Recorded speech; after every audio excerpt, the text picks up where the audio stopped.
Right, so today I thought I could talk a little bit about my journey into bodybuilding and why I decided to compete. The moments that led up to it, which are quite important if I do say so. It's all part of my story, and how I became the individual that I am now.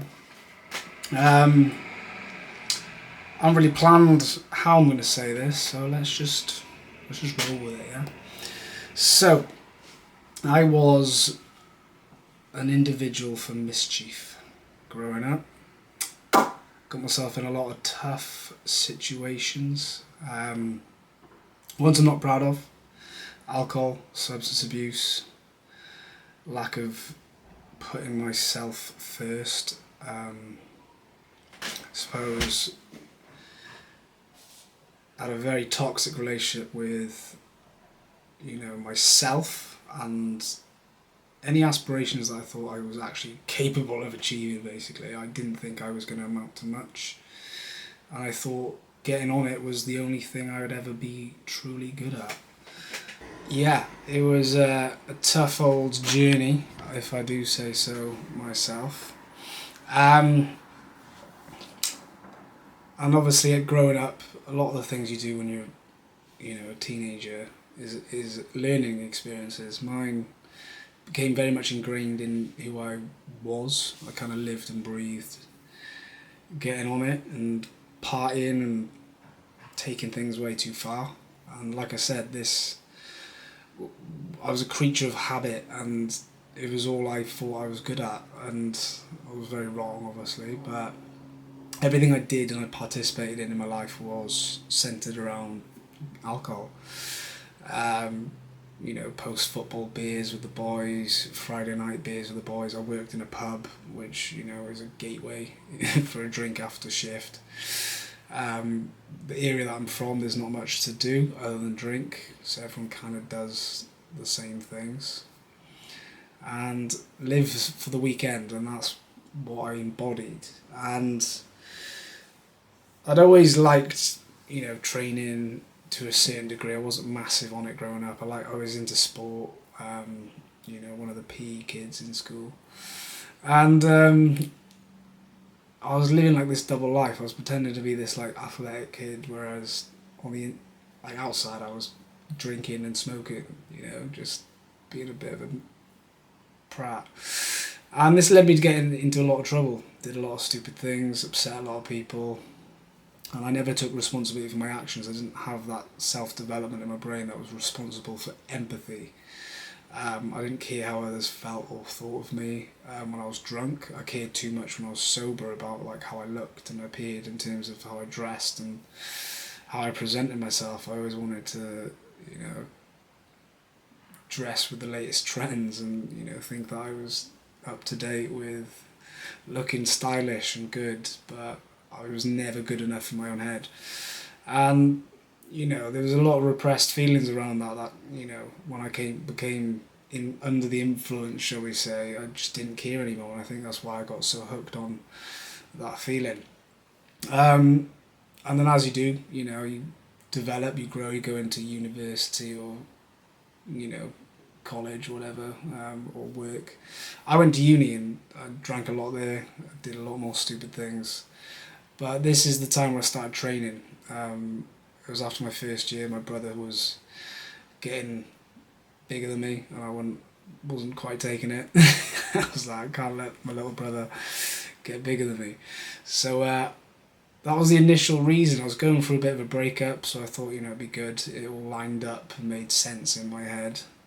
So I started training. I was relentlessly in pursuit of this goal. I'd never been so switched on with something because I desperately needed to validate myself against my brother, which was so toxic thinking about it. But in that toxic gateway became something super positive. I absolutely loved training. I didn't know what I was doing. I didn't eat well. I had newbie gains. And when I came back for my second year, my flatmates were like, "What the hell have you been doing this summer?" And I was like, "Training." And then one of them said he started taking steroids, and I was like, what the hell? I've never had that said to me before. I was always skinny, I was always underweight. You know, I always looked up to the people in shape and admired them, but I never thought I'd be one of them. And I was quite jealous. Just because you just don't think you're going to climb over this wall, you're just not capable of it. And everyone is, they just need that self-belief, they need a shift in mindset, they need to have that little eureka moment that they're capable, and that's why it's important having a coach, because they show you it, they don't let you wait for it. So yeah, I was training throughout uni, but I still had this really bad relationship with alcohol, and that continued. And then throughout uni I made some progress. I started trying to diet, bought bulk programs, and made all those typical mistakes you would, but I did make progress nonetheless, and that was what truly mattered to me in some format. And then I tried to live like this lifestyle that I'm really good in the week, and then I can justify being an absolute wreckhead on the weekend, and that just wasn't okay. But for the time I was a student, it's acceptable, you know, it's uni.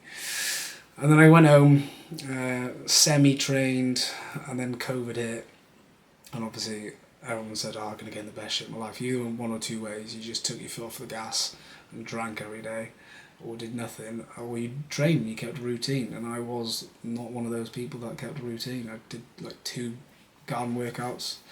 Mental health went really bad. Ended up in a crisis team at one point because I just couldn't handle what was going on at home. Story for another day. And then I moved back to Cardiff, end of 2020, in November, yeah. And the gyms weren't open, but I started doing home workouts. And at this time, I hadn't been around like accessible takeaways and shops that had all the sort of things I was missing back home. So I just ended up buying a lot of takeaway and eating very poorly. And my habits grew very negatively. I also had the freedom to drink and do whatever I want, whereas at home I couldn't do that. My parents were quite strict on drinking and me as an individual. There were strict rules around that due to prior mistakes I'd made in the past, and now I had all this freedom and I didn't know what to do with it, and I couldn't remain responsible financially or physically or emotionally. I crumbled. I was doing TA work, and at this time I'd been working towards my PT qualification, which I started in COVID because I had this light bulb moment on a building site that I'd become a PT. Because I wanted to do it in uni, I wanted to drop out and do it, and you know, it was something that I'd always thought about, and it came full loop. I'm glad I did, obviously, but like I said, this isn't planned. I'm just coming out with it all. I'm just bombing the camera, so I do apologise. It will get there, don't worry. And yeah, I started going back to the gyms once they all opened, like most did, and I started trying to train well, eat a little bit better. But I was gaining a lot of body fat. I was getting chunky, and I couldn't see it. My flatmate was telling me, and I was in denial basically. And I just said, no, I'm bulking. It's not bulking when you just get fat and you're not building muscle. So I tried to justify it, but deep down I knew eventually it was getting to me. And I remember sitting in my flat drunk, feeling my belly going, yeah, this needs to change. But the only thing that changed was getting a second job. It required a lot of steps, a lot of movement. I didn't plan or prep meals. I was eating on the go. So naturally my expenditure went up and I lost a bit of weight. And then it led into my health. I got diagnosed with myocarditis at the end of 2021, and I was bedbound for 4 months, and I was in a vicious redemption arc. And I just qualified as a PT, and I knew I'd been pushed into a corner where I needed to change my life. So I signed on with a coach just as I became a PT in 2022, and I did a photo shoot prep. And this prep gave me the one thing in my life I'd been missing, and this was positive structure that benefited my health, my routine, my eating habits, my training. I leveled up in every single way, and coming off the back end of an illness where I'd lost a lot of the progress I'd made, albeit not amazing progress, I still had a lot more muscle than I did before the recovery. So that combined with being, detrained and having this new structure that I'd never followed, I responded amazingly. I got in pretty incredible shape. And I remember thinking, like, I've made it now. It was the first time I'd been that low in body fat, that large with muscle tissue. I grew into the prep, which doesn't always happen, and it was insane. And I realised this is the thing I'd been needing. I'd been missing my whole life. I had control around alcohol. I could say no to the weekends and beers. I didn't care about that anymore because I was in pursuit of something greater than I'd ever thought I could achieve, and it became possible. It became this reality for me, and I was like, oh my god, like, you can chase whatever you want if you get the right systems in place that will 100% let you succeed. So I had a taste of what it was like to have a victory for the first time since getting my degree. Before that, there wasn't many other than like A-levels and GCSE. Not many moments I was proud of up until that point, and that was one where I felt like, wow, I've managed to do this. So then I went all in work. I tried to build the PT business. It was slow, it was steady. I was new. I didn't really know what I was doing. And then I got diagnosed with testicular cancer, which was not great. But before this all happened, I remember having a conversation with my coach saying, I would have chucked you in a show to compete in men's physique. And that stuck with me. That was etched into my little brain at the time. I was like, ooh, but I had no clue about it. But I knew like the levels it would take to get to that point, and I was addicted to the structure. I was hungry for the pursuit of something. I was quite lost once the photo shoot was over. I didn't really know what to do. Wasn't interested in bulking because I'd never done it properly. A new task that I later learned in pursuit of men's physique, which I'm very grateful for, but I'll touch on that in a bit. So I had the cancer. I recovered quite quickly within a month or two, and then post prep, though I was in a bad eating binge restriction cycle, I couldn't quite break that, and it was quite tough, but the cancer took it away, and then I went back into a diet afterwards because I gained a lot of body fat, and it came back quite quickly until we pushed into like a 12-week push-up growth phase where I didn't treat it with the same structure as I did going into a diet. And I just didn't gain as much muscle, but I was now without one testicle. I was low testosterone markers, consistently around 10 nanomole. And I didn't really know what to do about that, and I was wondering why I wasn't doing well with my physique and my development, my strength and my motivation, my libido. And I hadn't really looked into the effects of what I was actually experiencing. So I did another photo shoot prep, but this time it was for like a filming setting, and I remember getting lower and lower body fat but getting drastically skinnier, losing muscle.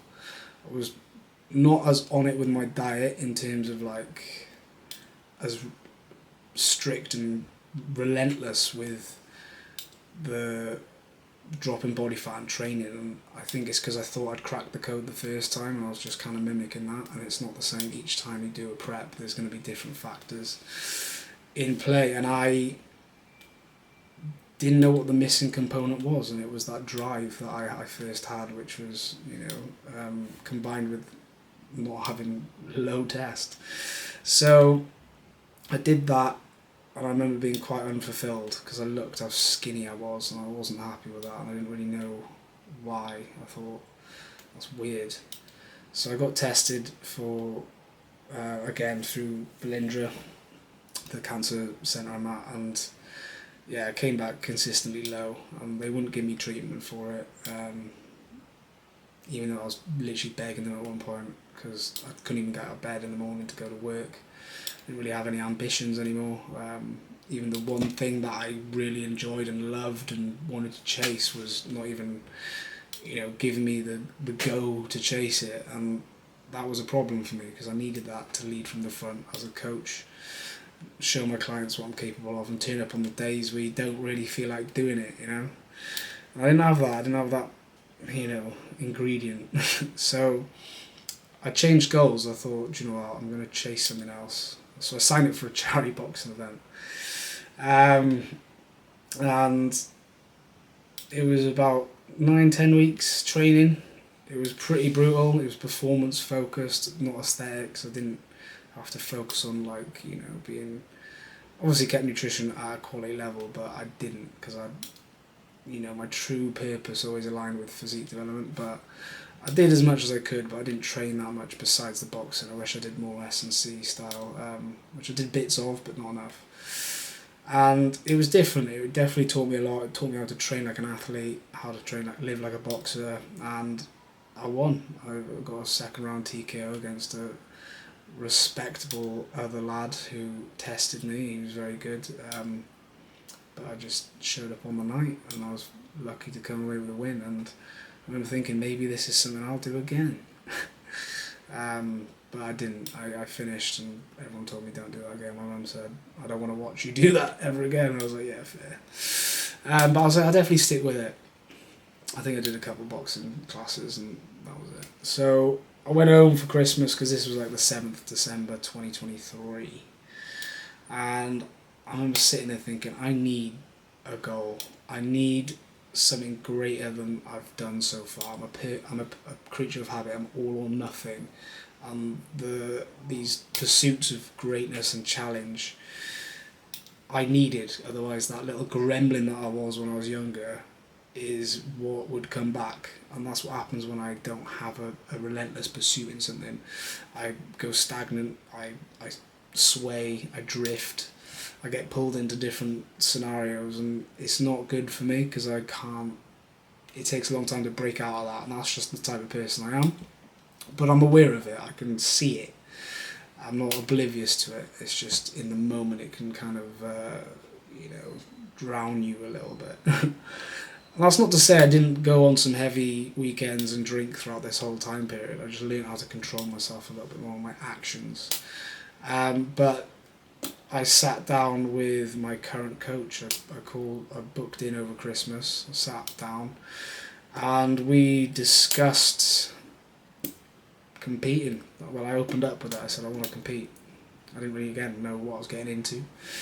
And I thought, because of the new goal, I would develop the way I did before. And I obviously spoke about my history, my testosterone, and what federation to compete in. So I chose untested. Exclusive news here. I don't think it's that shocking. I speak to those. I just don't promote it on socials. I don't claim to be natural, in the sense that I don't use TRT or testosterone.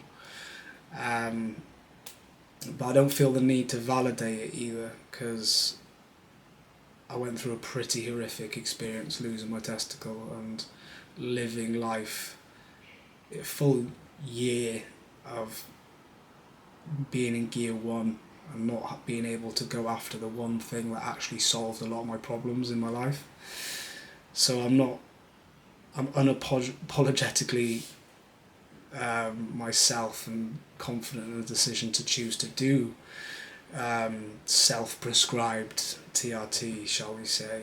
And I think if anyone's got a reason, it'd be someone like myself. And there's many blokes who are going through the same thing as me, who are getting the same treatment, but they live in the US, and there's different testing over there. There's different markers. Here they make it very difficult. In the UK you have to be below 8. I was a 10. I tried boosting naturally with Ben, my coach, and I jumped up to like 14 after 8 weeks of eating clean, training hard, sleeping well, and still wasn't really good enough. The tissue that I clinged on to wasn't great. I built a little bit because I was detrained post-boxing. So yeah, it was the decision we had to make. We pulled bloods, we made sure I was in a safe position to do so, and that was the road to men's physique, PCA first timers. I, funnily enough, was convinced I'd compete 2024. I thought I'd get the amount of muscle I needed and compete that year. Ben quickly brought me down to earth and said, you got a lot of growing to do. Now this was something I wasn't prepared, I was prepared for, but I wasn't expecting, shall we say.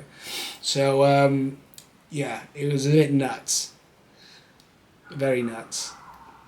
I'm just gonna have to pause it and then we'll come back. So yeah, we locked in the next phase, the growth phase, and this is where I pulled bloods. Based off my health history, we obviously had to be very careful. This was something that I always was cautious of, because I didn't want to push to risk myself. Post myocarditis with my heart, I made a full recovery. So I had a minimal level of scar tissue that cardiology were beyond happy with from my MRI. They said, we don't need to see you again, that'll heal. So I wasn't left with lasting damage, I wasn't permanently messed up. So I was fortunate. Post cancer, I was being monitored just for reoccurrences and anything else. So I was getting lucky with what I had. Obviously they were awful things to experience, but they were the best outcomes for what I went through. So yeah, obviously we pulled bloods. They were fine. They were good. So we moved into TRT, and that was where I noticed, obviously, everything clicked. I was feeling like my old self again. Like before the cancer, I was like, what the hell? I was driven. I was training like an animal. I was living in gear 5, gear 6, like everything that I'd forgotten about, the feeling of being a man and, you know, having a sex drive again and being motivated and waking up ambitious and sleeping well and not avoiding responsibility and tasks that I had to do throughout the day were now achievable. And it was quite an emotional experience, I won't lie, because I didn't realise what I was missing. And yeah, it brought me back, it brought my focus back. I felt like me again, and it had been a long time. And, you know, yeah, it's a touchy subject really, but yeah. So we pushed up, we kept things safe, we monitored closely, did the right protocols. And I realised soon why I wanted to compete so much, because that combined with obviously the goals, the drive to achieve something that I needed to keep me locked in and disciplined and focused on something that was going to be positive for me, not negative. However you look at bodybuilding, whatever light you look at it in, I know there's people who despise it, but for me personally, it has given me everything I needed in my life to actually succeed, not just personally, but from a business standpoint. My clients I work with, I don't enforce bodybuilding lifestyles on them, but there's a lot we take away from bodybuilders: discipline, routine, training hard, eating well.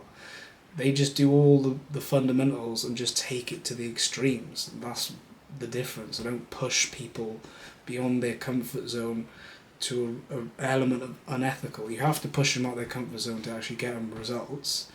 But their lifestyle, they're people who have normal lives, jobs, kids, you know, and they've got their own set of goals.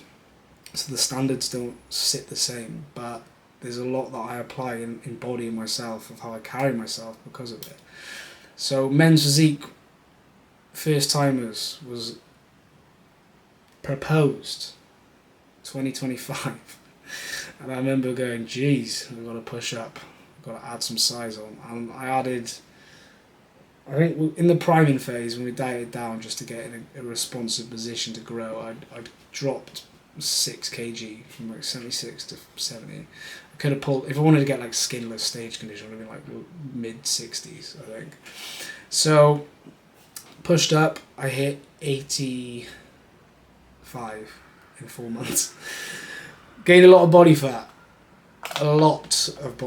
I was given the freedom, a little bit too much in terms of off plans, not by Ben. I mean, I I definitely enjoyed myself a little bit too much. From instead of having that one-off plan meal, I think I had two sometimes, and it just was adding to me, and I got uncontrollably large. But I think it's needed for your first off season. You need to learn that's the mistakes you don't make, and that's how you cut your growing phases off early, which kind of did. We had the mini cut after 4 months, and then we did like a 7 to 8 week mini cut, which brought us to November, or end of October, November, and this is where I was like, right, I know what I need to do. I can't waste this time, because next year will come quick, and I have a lot of things I need to improve on. My lats mainly, I needed the width and the thickness, and I also need to develop my abs as well. They're very asymmetrical. Delts and arms were okay. My chest was always decent. Probably wasn't the strongest part of me. My arms did well. My delts a little bit smaller than I'd hoped, but you know they're in a good spot regardless. And we pushed up until March. Now, that was the most unhealthiest I'd ever felt, getting to that weight. I pushed back up. After the mini cut, I was like 78 or 77, back to the weight I started with bed, with more muscle and leaner. So I'd gained a fair bit of tissue. Now, we put the second push up, I got in to 90. I think I touched 90 some days, and that was mental. I was so large I couldn't even get my socks on without getting out of breath. I was struggling to touch my toes or stretch, and that was hard. It was very hard. But from there then, you know, I knew the real test of what I needed in my life was coming, the prep. So we found the show date, 21st September. My camera's cut out twice. So, yeah, the real challenge began, and the thing I'd set out to do, and I'm currently doing. So, what I've learned so far about myself is that when I am honed in on the goal and I'm locked in, like all those previous times before, like I mentioned, the experiences that they gave me and the drive, everything else around me thrives. My business is now the best it's ever been. I'm moving from in-person to online fully. I'm working with the people I want to work with. I'm in the best condition I've ever been in. I'm locked in. And without bodybuilding, I wouldn't have got to this point. I wouldn't have excelled in other areas of my life. And I will never look back and regret doing it. It's just a case of, you know, what's next? There's a few things in the pipeline I won't talk about. It depends how the show goes. But as a whole, like I said, the journey is greater than the destination for me, because that timeline is when I am so insanely tunnel vision towards one target that nothing around me can get in the way. And for some that is a negative thing, but for me, if I don't have that, the fear of more so, what would I be like if I didn't, is the question I will always ask myself. So that is bodybuilding for me. And what is left that remains is to bring the absolute best package I can to stage. We're not far off. We are 4 weeks out tomorrow, which is mad. And what a journey it's been. You know, you've got to reflect on everything you've done. You can't focus on the end result. Can't focus on, oh, what am I going to eat? What am I going to have when I finish? Like, because once it's over, you'll miss it. And that's one thing I've always took away from every sort of challenge. When you're in the deep end of it, You know, and this applies to many different phases, even for lifestyle clients. They wish it away. And that is one point in your life where you'll probably have the most structure, the most accuracy, the most self-control, the most discipline and habitual behaviours that only benefit you ever. And you got to make it long term. I know I can transition these skills into a lifestyle now because I've done it so long, whereas before I couldn't if I didn't, you know, pursue bodybuilding. And that's what it's got to be. It's a lifestyle. It's long term. It's not a short 12-week cut. All those are applicable within the long phase of life. You just have mini subsections to it, little micro cycles that you work through the whole journey of your life. The diet never ends. Morbid thought, isn't it? You can't think the life you live and you're leaving in pursuit of this goal is something you'll come back round to. It's the thing you've got to get away from. It's not, oh, I'm just putting a temporary pause on how I am now and I'll come back to the comforts. The comforts will come with you because they're not unhealthy. In the aspect of, you know, eating out and socialising, they're all part of it. It's not things we take away, we restrict, because it defeats the point of having a positive, balanced lifestyle. But prep obviously removes a lot of that, but that's the sacrifice of choosing the extreme road, and I'm someone who likes extremes, that's just me. So yeah, I think I'll wrap it up there. If you've got this far, thank you for watching. I don't know when the next YouTube video will be out, but yeah, I think I'm going to try and do a little bit more. I'd love to do a prep series for the last 3 weeks, but I'm just not sure how to capture it in that sense. I'm not great at editing or filming, so if you've got any recommendations for those watching, I'd love to hear it. Leave a comment. If you've learned anything valuable, it's always appreciated, and I'll catch you in the next video. Peace.